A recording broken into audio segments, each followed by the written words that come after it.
Want to know a secret? How about the #1 secret, best strategy that I ever came across for killing my chronic pain and taking back my life? Now, I don't know what your story is or what is the source of your chronic pain, but I have had chronic pain on and off. It mostly was acute pain when I was younger and a teenager because I was kind of a klutz. But when I hit my 20s, a whole lot of stuff came together and I got a lot of systemic challenges and issues that actually had me bedridden for 3 years. And I was like so many people that have chronic pain. I was depressed. I was lonely. I was alone. I was sad. I was hopeless. And I was very, very fearful. And it was at a time when the lowest point was when all of my doctors kind of simultaneously said, hey, we don't know what to do with you. We can't help you anymore. This is the best we can do. Come back in, 3 months and maybe we'll have something else. Or maybe in a few years, doctors and medical science will come up with something that could better diagnose or help you. That was devastating to me because I had always believed that doctors were going to fix me.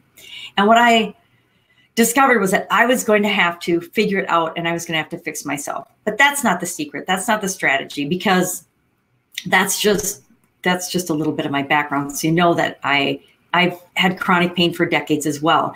And I needed to find a way that I could take back my life. And I tried and I experimented with lots of prescriptions, lots of doctors, lots of pills, lots of potions, lots of lotions, lots of supplements. And now there's essential oils. I suppose they were around back when I first got sick, but I didn't ever know about them or hear about them. And frankly, the first 3 years that I was sick, I didn't even look for anything besides doctors. I thought the doctors were going to fix me. I would just find the right specialist. I would see him or her. They would figure out what was wrong with me. They would give me the miracle cure, either a pill, a potion, or a surgery, or a physical therapy or something, and I would be 100% fine again.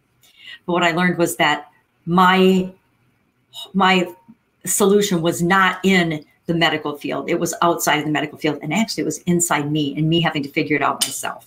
And it was a combination of things that worked for me. It'll be a combination of things that work for you to take back your life. But what I want to really share with you is the strategy and the secret method of looking at and experiencing and feeling my pain that made all the difference for me.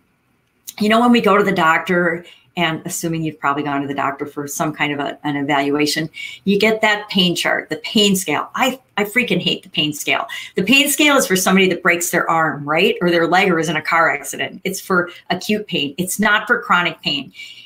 It just doesn't fit for chronic pain. I kind of want to create our own pain scale. We should do that for chronic pain, because it's totally different.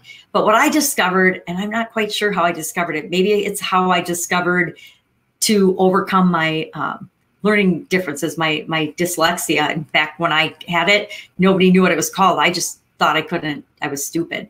But I discovered one summer that if I pretended I was looking through the lens of a camera, I could focus and I could see things better. And I used that same visualization to fix my ability to read. And I learned to read really, really fast once I used that trick on my brain.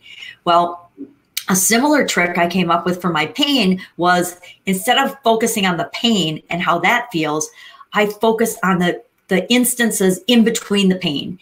And at first, when I started doing it, it felt like I was always in pain and that I never had even an instant here and an instant there that was in between the pain.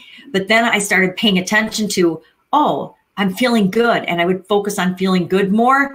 And that soon became me noticing that those times of noticing that I wasn't hurting or feeling good expanded, and they got to be more and more and more. And I got to the point where only once in a while did I get a shock and a notice that broke into my consciousness of the pain I was feeling, because I was focusing on all the times I was feeling good. So I don't know if I'm explaining that right. I really love to think of a great way to explain this, but notice and look for the times that you're feeling good, and you'll start to notice more and more of them. And the amount of time that you're feeling good and not in excruciating pain will actually expand and grow. That's it. If you'd like more help like this and more tips like this, join us in the Chronic Painkillers free Facebook group. Bye. I'm coming, Chaco. Oh, you guys are in. Somebody let you in. Oh, the wind let you in. Huh? You guys let yourself in. That's hilarious. That is hilarious. Good girls. All right, that's funny. The dogs just let themselves in. The puppy dogs let themselves in. The wind helped them to get in. I must not have shut the door all the way. Oh, and I didn't end my broadcast as I walked away.